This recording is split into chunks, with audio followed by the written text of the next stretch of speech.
Terima kasih ya Bapa untuk berkat-Mu pada malam hari yang indah, luar biasa baik ini ya Tuhan. Kami boleh berkumpul di gereja-Mu, anak-anak muda Bipro di tempat ini ya Bapa. Kami telah menaikkan pujian penyembahan kami, kiranya itu boleh menyenangkan hati-Mu. Jika sebentar kami akan duduk diam, mendengar sebagian kebenaran firman-Mu, urapi lidah bibir hamba-Mu, yang tidak ada apa-apanya ini boleh menjadi alat kemuliaan-Mu ya Bapa. Kiranya setiap benih firman yang ditabur pada malam hari ini dapat tertanam, bertumbuh, bahkan berbuah lebat di hati setiap kami. Setiap kita yang rindu menerima kebenaran firman Tuhan, sama-sama katakan, amin. Shalom, silakan duduk semuanya. Calvin boleh minta tolong aqua satu, air. Ya. Semuanya sehat, amin. Diberkati Tuhan, amin. Ya, karena saya melihat ada beberapa yang baru, kita perkenalan. Selamat datang di Gereja Bethany Believers. Ini namanya ibadah pemuda kita Bipro, Bethany Profesional Muda. Perkenalkan, nama saya Joshua Sandi. Pelayanan di sini ya membawakan firman di ibadah pemuda, juga pelayanan di bidang musik. Salam kenal. Semoga ke depan bisa berjumpa lagi, amin. Oke, sebelum firman, semua coba baris. Ayo kita ada games kecil. Baris di sini di tengah. Ayo sama-sama baris. Boleh baris? Ya, ayo baris. Ayo cepat. Jangan malu-malu. Ayo. Semuanya harus baris.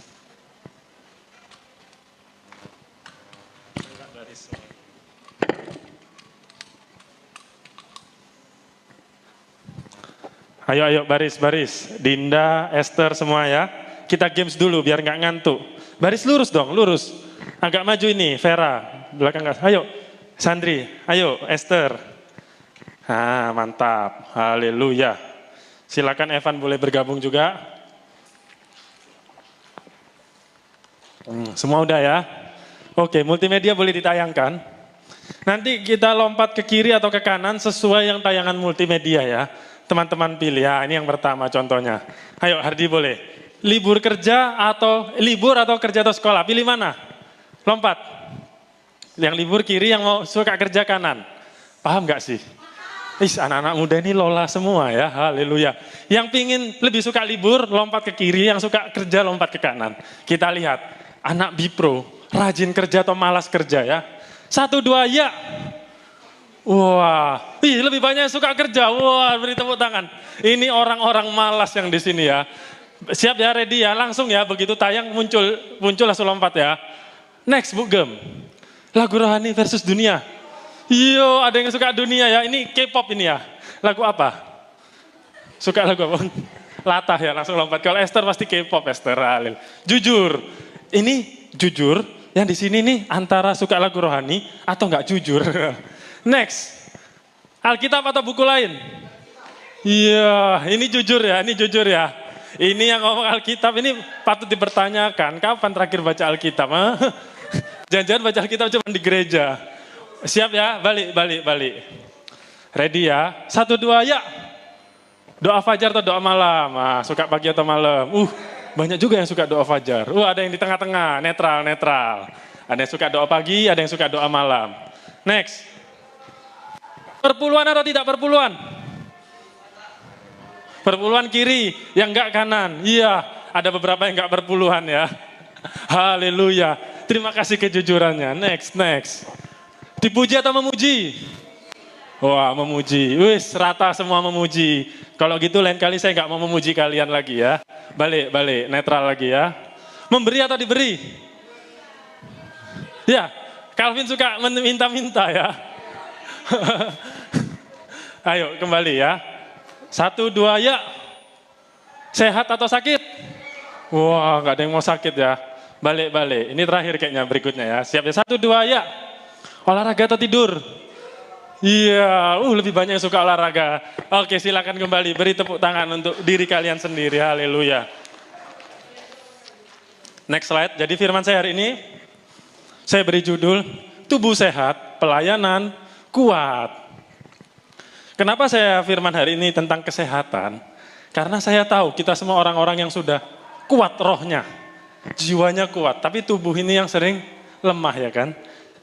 Saya melihat akhir-akhir ini ada tren, next slide, bahwa tingkat kesehatan tuh mulai menurun. Nah ini persentase yang kotak-kotak itu orang yang mengalami gangguan kesehatan. Anak muda ini ya, agak naik turun lah ya. Masih ada naik, sempat turun. Tapi yang garis ini, itu yang sakit, benar-benar sakit mengganggu. Ternyata naik dari 2016, 8,5% menjadi 10% lebih, 10,5%. Jadi dari 10 anak muda, ada satu yang mengalami sakit. Ini data dari BPS, dari pemerintah.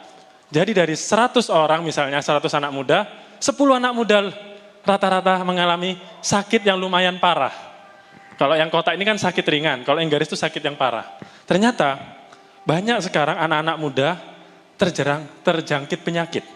Saya nonton di YouTube, nonton di Instagram, dokter-dokter bilang, dulu sakit jantung, diabetes, gula darah, terus apa lagi, darah tinggi, kolesterol, kanker, itu rata-rata diderita orang usia tua. 50 ke atas, 60, lalu mulai turun trennya, usia 40, 30 udah mulai kena. Bahkan sekarang, yang menyedihkan, usia 20-an banyak yang kena.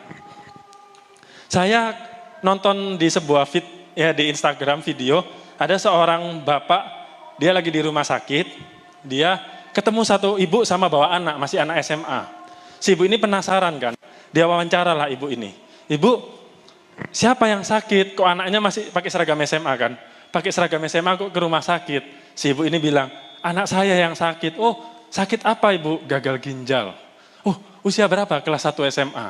Kelas 1 itu usia berapa? 15, 16 lah ya. Oh, masih usia 1 SMA kok udah kena gagal ginjal bu? Kenapa penyebabnya? Dokter ada bilang enggak? Si ibu ini bilang, iya anak saya ini nggak pernah minum air putih. Dia tiap hari minumnya yang bersoda, yang berwarna. Ibu ini nggak sebut merek, tapi kita sama-sama tahu lah mereknya apa ya kan. Bersoda dan berwarna. Oh, kok nggak dikasih air putih?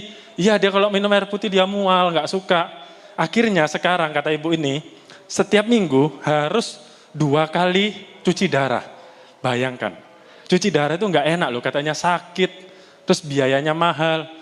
Untung kalau mungkin ditanggung BPJS saya nggak tahu ya, tapi kan antri, pulang sekolah mungkin capek, harus ke rumah sakit.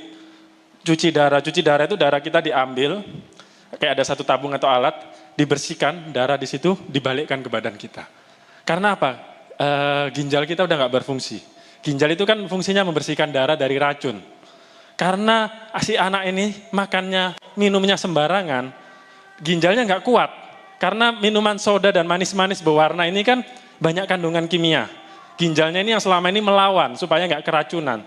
Tapi karena terlalu banyak minumnya, ginjalnya nggak kuat, rusak ginjalnya. Si anak ini harus seumur hidup cuci darah seminggu 2 kali. Karena nggak jaga makan, nggak jaga minum. Sedih. Terus saya kemarin 2-3 minggu lalu saya kan beli rujak buah ya kan, di uak rujak buah. Saya lagi antri, rame juga yang jual buah kan, saya antri. Dia juga jual es kelapa. Terus si uak buah ini ngobrol sama ibu-ibu yang beli buah. Pak, sekarang kok anak gampang kali sakit ya, kata ibunya. Anak saya sikit-sikit sakit. Terus si uak buah ini bilang, sakit itu karena minum minuman kaleng, botol itu, dia bilang. Saya jual kelapa ini, pagi buat, jam 6 harus buang. Habis nggak habis, jam 6 sore udah basi es kelapa ini, pasti dibuang. Tapi minuman botol, coba ibu lihat, bisa setahun, 2 tahun, kan nggak mungkin itu katanya. Sedangkan kelapa ini sehari aja nggak kuat. Dikasih campuran apa itu bisa tahan setahun 2 tahun. Itu dimasukkan ke badan kita, kata bapak itu.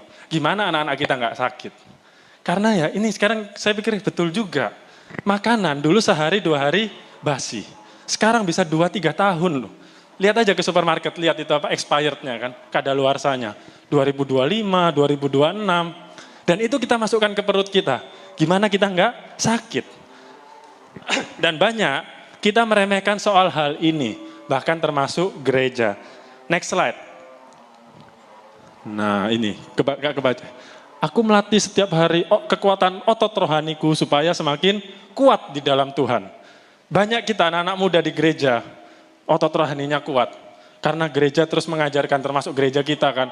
Pak Gem, Pak Jo, saya juga terus mengingatkan kita tentang berdoa, tentang mengampuni, tentang mengikut Yesus. Kita udah belajar. Tapi sekali-kali jangan juga lupa otot jasmani kita untuk dilatih. Jangan ketinggalan kereta api. Rohaninya kuat, jasmaninya tertinggal. Next slide, kita buka 1 Korintus 6 ayat 19 sampai 20. Teman-teman baca bersama-sama ya. 1, 2, ya.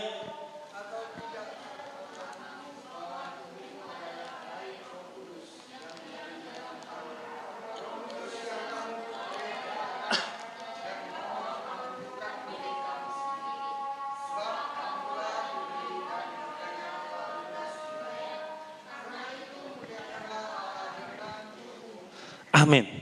Muliakan Allah dengan tubuh. Artinya kita harus beri tubuh yang terbaik untuk Tuhan. Tubuh yang terbaik sakit atau sehat? Sehat, amin. Next slide. Kita semua tahu bahwa kita ini adalah bait Allah ya kan. Setiap kita di sini ini bait Allah. Jadi saya beri perumpamaan itu tentang bait Allah. Kalau tubuh itu bait Allah secara keseluruhan kan. Nah, tubuh jasmani itu saya ibaratkan gedung gereja. Tembok inilah atap, ini tubuh jasmani kita. Lalu jiwa itu perlengkapan kayak mimbar ini, speaker, TV, proyektor, AC, korden, bangku, kursi, meja. Itulah saya ibaratkan jiwa. Ini perumpamaan ya. Lalu roh itu apa? Roh itu ya setiap kita yang duduk ini. Sebuah gereja ada roh, gereja itu bukan sekedar bangunan, tapi ada jemaat. Itu saya ibaratkan roh. Demikian juga tubuh kita sama kayak gereja. Bayangin gereja, alat musiknya bagus, AC-nya dingin, jemaatnya ribuan, tapi temboknya retak-retak. Udah entahlah itu ambur atau enggak, bangunannya tidak terawat. Sini sudah retak, pintunya penuh rayap, sewaktu-waktu bisa ambruk. Apakah itu gereja yang sehat? Enggak. Padahal jemaatnya banyak, AC-nya dingin, proyektornya lebih besar dari ini, sound-nya lebih enak, alat musiknya lebih mahal, ternyata itu juga enggak sehat. Karena bangunannya rusak. Demikian juga tubuh kita. Walaupun kita penuh sukacita, wah kita bahagia, roh kita kuat, doa kita kuat, tapi kita sakit-sakitan. Itu bukanlah bait Allah yang sehat. Karena apa? Roh Kudus tinggal. Muliakanlah dengan tubuh, beri yang terbaik. Masalahnya banyak anak-anak Tuhan, banyak bait Allah ini yang rohnya kuat, jiwanya kuat, tapi tubuhnya sakit. Dan ini biasanya akan mengganggu pelayanan kita. Bisa nggak kita sakit tapi melayani? Bisa. Dalam keadaan sakit bisa melayani, tapi tidak semaksimal orang yang sehat. Next slide Ibu Gembala. Ya ini perumpamaan ya. Saya ada kisah dari seorang pendeta. Pendeta ini udah usia 50-an, dia ngomong. Dia trip mission, penginjilan ke Kalimantan. Ke Pulau Kalimantan, pergi ke pedalaman. Dia ngajak 3 orang anak muda usia 20-an. Siapa di sini usia 20-an? Nah, lumayan banyak. Yang di bawah 20? Yang di atas 30? Enggak ada ya, saya sendiri ya. Jadi 3 orang anak muda ini usia 20-an, diajaklah perjalanan ke Kalimantan pedalaman ini kan. Kalau Kalimantan kan enggak ada jalur mobil ya, kalau yang pedalaman harus lewatin hutan, kayak orang-orang inilah. Naik gunung, turun gunung, bahkan harus naik sampan, perahu. Karena kan banyak sungai kalau di Kalimantan. Naik jalan di hutan, sampai sungai, naik sampan. Tapi ada satu dari 3 orang anak muda ini, ternyata sangat lemah kondisinya. Dia jalan sedikit capek, jalan sedikit ngos-kosan. Gak kuat naik, harus berhenti. Terakhir di tengah perjalanan, si anak muda yang satu ini jatuh sakit. Karena mungkin kecapean, gak kuat, sakitlah dia. Tapi karena udah di tengah hutan, gak mungkin balik ya kan. Akhirnya ya sudah mau nggak mau 4 orang ini melanjutkan perjalanan. Dan ketika melanjutkan perjalanan itu, si satu ini kan akhirnya bukannya melayani, malah jadi beban. Si bapak yang sudah tua ini, pendeta yang senior, marah sama si anak muda ini. Kau ya, kita ini mau pelayanan untuk orang-orang pedalaman. Sekarang jadinya kau yang kita layanin. Mending dari awal kamu nggak usah ikut, dibilang gitu. Kamu masih muda, masa nggak pernah olahraga? Kamu masih muda, harusnya sehat, masa kalah sama yang saya sudah tua? Kita belajar dari kisah ini, si bapak ini marahin, dia terus di khotbahnya dia ngomong, dia ngingetkan, anak-anak muda jaga kesehatanmu, beri yang terbaik untuk Tuhan. Kasihan, akhirnya si anak muda ini, kasihan juga, maunya pelayanan, memberi terbaik, yang ada dia jadi beban untuk tim. Di mana-mana mungkin berhenti, bentar-bentar jalan berhenti, harusnya udah sampai, harus molor, pelayanannya, harus ngerawat satu orang ini. Jadi itulah, kalau kita sakit, kita bisa melayani tapi nggak maksimal. Ternyata kesehatan itu penting untuk kerohanian dan pelayanan kita. Makanya saya berjudul, tubuh yang sehat, pelayanan kuat. Haleluya. Next slide. Kita cepat aja, nggak lama-lama. 3 pola hidup sehat. Jadi saya hari ini sharekan 3 pola aja tentang gimana supaya hidup kita bisa lebih sehat. Next slide, Ibu Gembala. Pola makan. Nah, ini makanan ini seperti kata uak buah tadi ya kan. Yang sering sebabkan kita sakit. Kayak tadi minum-minuman yang berwarna, yang pakai pengawet. Itu bikin kita sakit. Terlalu banyak makan gula, garam, dan lemak. Ini semua itu dibutuhkan tubuh benernya loh. Gula untuk energi. Garam juga untuk kecerdasan. Lemak juga untuk menyimpan energi. Tapi kalau berlebihan jadi penyakit. Ini yang kita harus hati-hati. Makanya kadang-kadang ada orang ngomong gini, saya dulu SMA kurus loh. Ya kan banyak gak ketemu, saya dulu kurus. Tapi entahlah lulus SMA jadi gemuk. Iya karena kamu SMA pertumbuhan. Makananmu diserap untuk tinggi badan. Sekarang kan udah gak tumbuh. Tapi pola makannya gak diubah. SMA makannya 2 piring, lulus SMA makan 2 piring ya jadi gemuk lah. Dan itulah yang jadi penyakit. Pola makan harus dijaga. Jangan mentang-mentang masih muda makan sembarangan. Karena memang lifestyle ini susah. Teman-teman pernah nggak coba mungkin punya orang tua atau kenalan paman tante yang sakit, contoh sakit gula, diabetes. Pasti mereka walaupun sakit tetap bandel. Nanti sekali-kali makan es krim, betul atau betul? Sekali-sekali tetap makan gula, disuruh kurangi nasi, nggak bisa. Karena apa? Lifestyle-nya udah terlanjur begitu. Padahal dia udah tahu loh dia sakit gula. Tapi karena apa ya? Sudah kebiasaan. Akhirnya nggak bisa diubah. Sekali-sekali nggak apa-apa lah makan manis. Padahal udah sakit gula. Udah tahu darah tinggi, sekali-sekali makan garam. Ini yang harus susah diubah. Jadi mulai sekarang kita harus mulai biasakan makanan yang sehat. Kita harus mulai belajar ngerti tentang nutrisi, protein gunanya untuk apa, vitamin A, vitamin C, kalsium. Kita harus seimbang, amin. Anak-anak muda di sini nggak ada anak muda yang congok ya kan. Makannya dijaga, amin. Makan secukupnya, kayak kata saudara sepupu kita. Makanlah sebelum kamu lapar, berhentilah sebelum kamu kenyang. Banyak yang mantan agama sebelah. Next slide. Istirahat yang cukup. Jadi makan udah sehat, istirahat juga perlu. Ini juga anak muda sering remehkan. Banyak yang suka, begadang. Begadang, jangan begadang ya kan. Saya nonton dari seorang dokter. Dokter ini ngomong bahwa saat kita tidur, tubuh kita itu diregenerasi. Jadi tubuh kita ini kan sel-selnya itu selalu mati. Jadi di tubuh manusia ini ada miliaran sel. Sel itu yang kecil-kecil, gak bisa kita lihat. Sel inilah kayak jantung kita ada selnya, paru-paru, mata, telinga itu punya sel masing-masing. Dan sel ini itu harus umurnya itu pendek. Kalau kita kan usia bisa 60-70 tahun. Sel ini hanya beberapa menit, beberapa jam umurnya. Dia harus mati, diganti lagi yang baru. Mati, diganti lagi yang baru. Dan saat terbaik untuk regenerasi, itu saat kita tidur. Saat kita tidur, badan kita istirahat, kita rileks. Sel-sel kita ini berevolusi semua. Yang sudah rusak-rusak, mati, dibuang. Lahir sel-sel baru yang lebih sehat, yang lebih kuat. Makanya orang yang tidur lebih sehat, yang cukup. Next slide, ini manfaat dari tidur. Ya, mengurangi resiko sakit penyakit, meningkatkan fungsi otak, mengurangi kortisol itu stres, mengurangi rasa stres, dan meningkatkan mental. Biasanya orang yang mental illness, coba cek, tidurnya pasti kurang.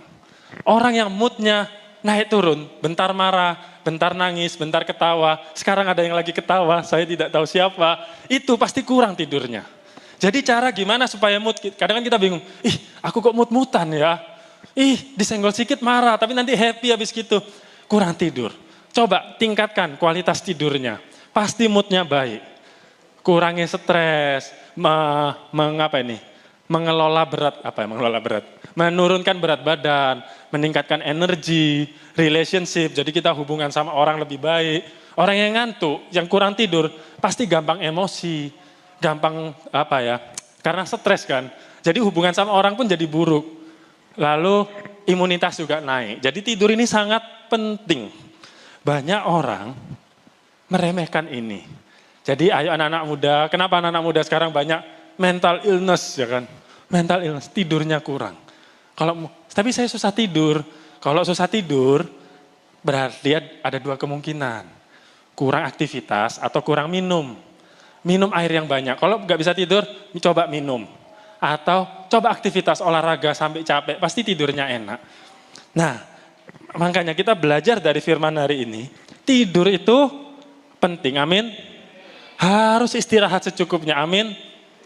Begadang boleh nggak? Boleh. Tapi untuk hal-hal yang penting. Next slide, Bu Gem. Nah, begadang itu boleh. Bukannya dilarang sama sekali, itu hal-hal yang penting. Contohnya, next, Bu Gem. Nah, contohnya, 1, nonton bola, itu baru boleh begadang. Karena itu penting. Next slide lagi. Nonton drakor, itu juga boleh begadang nonton drakor. Karena penting. Next. Ini juga paling penting, push rank boleh. Jadi gak boleh begadang kecuali untuk hal yang penting. Nah kalau nonton bola penting gak? Penting. Nonton drakor penting. Push rank penting juga, itu baru boleh begadang, amin. Kalau yang lain-lain, kerja skripsi, kerja PR, itu gak penting. Gak boleh, tetap tidur, amin. Sesat ini ya, sesat ya. Nah berikutnya, olahraga, poin ketiga. Haleluya. Ini poin yang terakhir, yaitu olahraga. Ini salah satu kelemahan orang Indonesia. Kemana-mana naik kendaraan. Jalan cuma bentar, ada yang naik kendaraan umum, ada yang naik kendaraan pribadi. Jadinya males bergerak, malas olahraga. Padahal manusia itu diciptakan untuk bergerak. Nenek moyang kita dulu pelaut, ya kalau katanya. Nenek moyangku seorang pelaut, nah, kan? Itu kan kerja, lempar jaring, naikkan jangkar dan lain-lain. Petani itu juga kerja. Peternak, rawat hewan ternak, beri makan, jaga, itu kan semua kegiatan yang menguras energi. Sekarang kita duduk, makan, tidur. Duduk, kerjanya pakai laptop. Akhirnya itu bikin kita sakit. Manusia harus seimbang antara energi masuk dan energi keluar. Apa ini energi masuk, energi keluar? Ilmu perdukunan kah? Enggak. Energi masuk itu makanan. Jadi saat kita makan ini sumber energi. Saat kita masuk, kita juga harus keluarkan kurang lebih harus sama. Kalau di istilah makanan itu namanya kalori. Seandainya masuknya 5.000 kalori, keluarnya 5.000. Kalau kita masuknya 5.000, kita karena nggak ada aktivitas, kita cuma keluar 2.000 kalori, sisa 3.000. Badan kita nggak bisa buang semua. Sebagian disimpan. Berupa apa? Lemak. Kenapa tubuh kita menyimpan lemak? Karena lemak itu cadangan energi. Jadi kalau kita capek, tubuh bakar lemak. Itu cadangan energi kita. Tapi nggak perlu banyak-banyak ya kan. Kadang ada orang saking takutnya energinya kehabisan kan. Nyimpan energinya banyak sampai gede banget ya kan. Jadi itu harus seimbang. Makannya seberapa, keluarnya juga demikian. Banyak dari kita kerjaan kantoran tapi makanan kayak kuli. Kalau kuli nggak apa-apa makan banyak. Karena kerja mereka capek, keluar. Nah kita punya kawan, banyak makannya, kita ikut makan banyak. Tapi dia kerjanya keras, kita kerjanya santai. Itulah yang jadi sakit penyakit. Makanya harus diseimbangkan misal. Tapi saya nggak bisa makan sedikit, nggak kenyang. Kadang-kadang gitu, harus makan banyak. Seimbangkan dengan yang namanya olahraga. Paling gampang olahraga jalan, jogging. Coba kita survei ya kan. Siapa di sini yang seminggu terakhir ada olahraga? Oh. Pak Gem luar biasa ya kan. Sebulan terakhir ada olahraga. Yang sekolah-sekolah ini nggak ada pelajaran olahraga di sekolah. Oh nggak ada pelajaran olahraga? Ada, maksudnya di luar sekolah nggak ada olahraga ya. Tapi pelajaran olahraga nggak bolos kan? Haleluya. Nah siapa 3 bulan terakhir ada olahraga? Evan ada. Yang di luar jam pelajaran ada? Nggak ada. Setahun, ayo sepanjang 2023 Juni sampai 2024 Juni. Ada yang olahraga selama setahun terakhir. Iya, banyak yang mayoritas 365 hari terakhir tidak berolahraga. Luar biasa. Kalian anak-anak muda yang sangat membanggakan sekali. Padahal olahraga itu penting. Saya ada beberapa contoh. Olahraga ini kan banyak. Saya kasih contoh beberapa olahraga yang teman-teman bisa belajar, bisa tiru. Mungkin bingung, olahraga itu ada apa aja? Next, Bu Gem. Ya, yang pertama ada olahraga namanya olahraga sepak bola. Ini Lionel Messi ya kan. Nah, sepak bola. Sepak bola dimainkan 11 lawan 11, tendang bola ke gawang. Nah, itu sepak bola. Mungkin bingung, oh nggak bisa, nggak cocok. Olahraga selanjutnya Bu Gem, yang lebih cocok. Nah, ini namanya bulu tangkis atau badminton. Ini Taufik Hidayat namanya ya kan. Mainnya tepok bulu. Kita pakai raket saling mematikan lawan. Ini bulu tangkis. Masih nggak cocok juga olahraga selanjutnya Bu Gem. Nah, ini basket ya kan. Nah, ini namanya Michael Jordan ya. Kita lempar bola kering. Nah, ini olahraga juga. Ada lagi yang terakhir. Kurang keren olahraganya, ada yang lebih keren. Ini olahraga paling keren. Binaraga, fitness ya kan. Nah, siapa tahu, saya ingin sehat, tubuh juga keren, ikut fitness. Amin. Kok kayak mukanya kayak familiar ya kan? Siapa ya? Kayak familiar, saya kayak pernah sering nampak ini. Nah, jadi dari kesadaran inilah, ayo kita berolahraga. Dulu ada salah satu menteri olahraga kita, punya slogan yang sangat keren. Saya sangat wah, ini zaman tahun 90-an dia jadi menteri.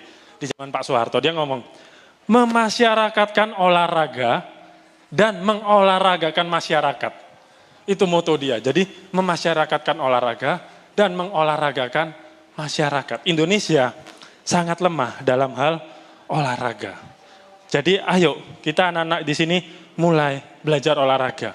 Saya terinspirasi dari gereja di Amerika. Di Amerika itu ada namanya sport ministry. Ministry kan pelayanan olahraga.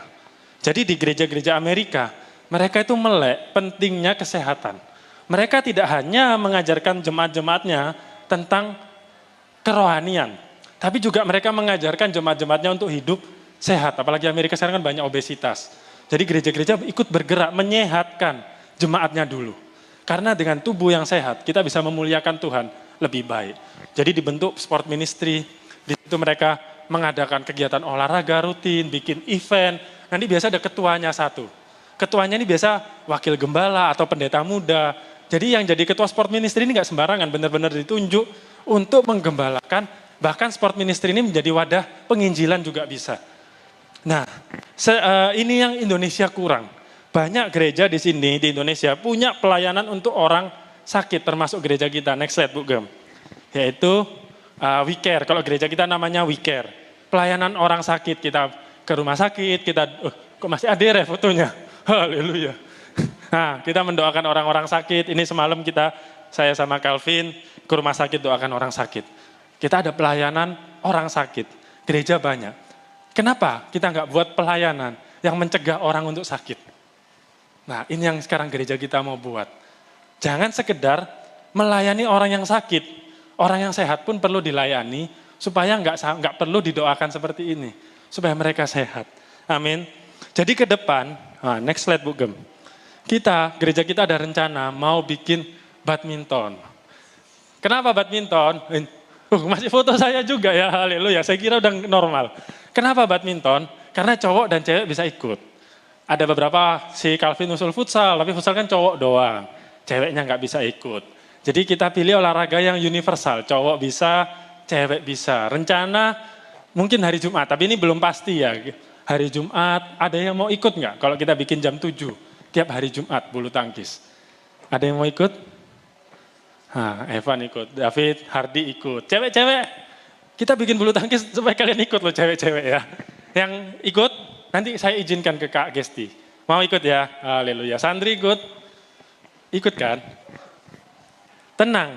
Saya nggak bisa bulu tangkis. Kita punya 2 pelatih terbaik. Yaitu Pak Jo dan Pak Gem. Wah ini saya tunjukkan pialanya kalian ya. Saya tunjukkan list pialanya, terkejut kalian. Karena nggak ada. Terkejut kalian. Kok kosong? Iya nggak ada memang. Tapi mereka mantan atlet loh. Luar biasa kalau kalian mau dilatih. Nanti main have fun boleh. Misal Pak Gem aku pingin lah. Supaya lebih jago diajarin sama Pak Gem. Pak Gem kita ini nggak hanya jago mengajar hal rohani. Mengajar hal kesehatan juga bisa ya kan. Kalau mau Pak Gem, aku pengen gede kayak Pak Gem gimana? Diajarin juga bisa. Mau kayak yang Adirai tadi bisa. Amin. Jadi tiap hari Jumat jam 7. Nanti mulai kapan kita kabarin ya kan. Biayanya berapa? semurah mungkin. Amin. Kita carikan sponsor supaya nggak terlalu mahal. 2 jam aja 7 sampai 9. Kemalaman nggak kalau 7 sampai 9? Sabtu libur nggak sekolah? Sabtu libur ya, pas lah. 7 sampai, kalau memang terlalu malam mungkin bisa diatur 6 ke 8. Pokoknya fleksibel kita buat. Jadi ini kegunaan olahraga ini menyehatkan jemaat, membangun kekeluargaan di antara kita. Mungkin kita jenuh kan, ketemu cuman di gereja. Jadi sekali-sekali ada kegiatan di luar gereja yang bisa bikin kita makin akrab. Terus yang terakhir, wadah untuk penginjilan. Kita kalau ngajak kawan ke gereja kan lebih susah. Ajak aja, yuk badminton yuk. Yuk olahraga yuk. Kita ajak teman-teman kita ke badminton. Di situ kita nggak usah ajak dia ke gereja, nggak apa, ajak main-main, nanti lama-kelamaan dia kan dengar tentang gereja kita. Disitulah penginjilan jalan, amin. Nah, next slide. Selain itu kita juga akan ada Sport Day tanggal 6 Juli. Jadi tanggal 6 Juli, ibadah Bipro itu hari Sabtu, 2 kali Sabtu lagi, Sabtu besok, Sabtu depannya lagi kita event spesial Sport Day. Semua yang datang pakai baju olahraga ya. Baju olahraga sekolah boleh, baju sepak bola, baju basket. Kalau basket ini ada ketiaknya kan. Pakai daleman, baru luarnya baju basket. Baju apa lagi? Olahraga, baju senam, baju fitness, terserah. Pokoknya baju olahraga, yang penting yang sopan. Yang penting yang sopan, pakai baju olahraga. Di sini nanti kegiatannya apa? Ada games, pokoknya seru lah. Praise and worship, nanti ada sport games. Nah, semua ready ya tanggal 6 Juli kita sukseskan Sport Day kita, amin. Nanti di sini kita akan senam bareng ya, aerobik bareng, oke? Amin. Tanggal 6 Juli, hari Sabtu 2 kali lagi, Sabtu besok, Sabtu besoknya lagi. Berikutnya 1 Korintus 3 ayat 17 sebagai ayat penutup. Jika ada orang yang membinasakan bait Allah, maka Allah akan membinasakan dia. Sebab bait Allah adalah kudus dan bait Allah itu ialah kamu. Artinya apa? Saat kita merusak bait Allah itu apa? Tubuh kita. Tuhan itu apa? Tuhan gak seneng. Beberapa tahun yang lalu, setahun lalu lah atau 2 tahun lalu, ada salah satu jemaat Bipro di sini tanya ke saya, Bang Jos, bener gak sih merokok itu dosa, kata dia. Merokok itu dosa atau enggak? Saya bilang gini ke dia ya, di Alkitab gak ada tertulis merokok itu dosa. Tapi kegiatan merusak bait Allah itu dosa. Jadi benernya salah kalau kita bilang rokok dosa. Semua yang merusak tubuh dosa. Termasuk makan gula terlalu banyak dosa, saya bilang gitu. Makan garam terlalu banyak dosa, nggak hanya rokok.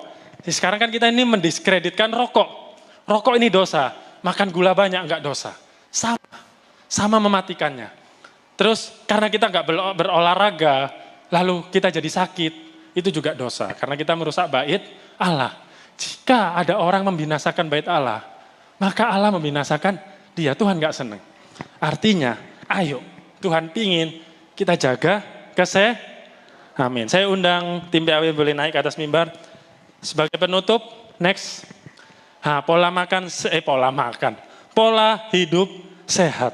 Yang pertama jaga pola makan. Makan yang sehat, kurangi yang pakai pengawet-pengawet. Makan makanan yang secukupnya, jangan terlalu banyak, yang seimbang protein, karbohidrat, vitamin. Nah itu teman-teman boleh belajar. Itu penting, orang Indonesia sangat lemah. Kalau orang di Eropa itu ngerti, bedanya karbohidrat itu apa, vitamin A, B, C, D, E itu mereka tahu. Kita mungkin bingung, B itu vitamin apa ya? Nah, kan? Lalu istirahat yang cukup. Ingat pola tidur itu penting. Boleh begadang khusus hal yang penting, nonton ya kan, kalau nonton nggak apa begadang, main game nggak apa begadang, lain itu jangan ya. Lalu olahraga, amin. Ayo, masa anak-anak muda di sini setahun nggak ada yang olahraga? Puji Tuhan, gereja kita punya memberikan wadah untuk kita olahraga, amin. Mumpung masih muda, ikuti olahraga. Karena apa? Olahraga ini selain membantu nafas, otot kita, itu juga tulang.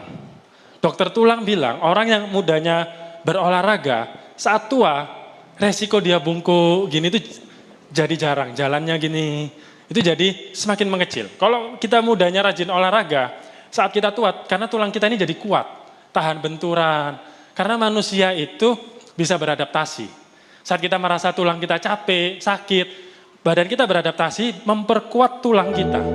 Jadi nanti sampai usia 60-70 kita nggak perlu merepotkan anak cucu kita bisa jalan, tetap sehat. Karena kita mudanya berolahraga. Tapi kalau kita males, badan kita pun akan adaptasi. Oh, tulangnya nggak dipakai. Nggak perlulah kasih energi banyak-banyak ke tulang. Kasih ke yang lain. Itulah nanti tulang kita keropos, kita bisa osteoporosis dan lain-lain. Amin. Jadi sejak muda, ayo olahraga. Amin. Kita sama-sama jaga kesehatan, jaga makan, istirahat, dan olahraga. Sekian firman hari ini, mari kita tundukkan kepala kita. Terima kasih ya Bapa, Kau telah mengingatkan kami untuk kembali menjaga bait Allah, untuk menjaga kesehatan kami ya Bapa. Mungkin jika selama ini kami lalai dalam menjaga kehidupan kami, ampuni kami ya Bapa. Ajar kami agar mulai malam hari ini kami boleh lebih lagi serius untuk menjaga kesehatan kami ya Tuhan. Agar melalui hidup kami yang sehat, kami boleh persembahkan tubuh, jiwa, roh kami untuk-Mu ya Tuhan. Kami boleh pakai tubuh yang sehat kami untuk memuliakan nama-Mu. Kami boleh pakai tubuh kami yang sehat untuk datang beribadah di gereja ini. Untuk melayani-Mu, memuji, menyembah Engkau. Bahkan untuk mengabarkan berita Injil-Mu ke orang-orang di luar sana melalui tubuh kami yang sehat. Bahkan melalui tubuh kami yang sehat, kami boleh menguatkan orang-orang yang sakit ya Bapa. Terima kasih ya Tuhan Yesus. Hamba telah selesai berbicara, tapi Roh Kudus yang terus kuatkan, terus hiburkan, terus ingatkan setiap kami tentang kebenaran firman-Mu. Terima kasih ya Bapa. Di dalam nama Yesus. Amin.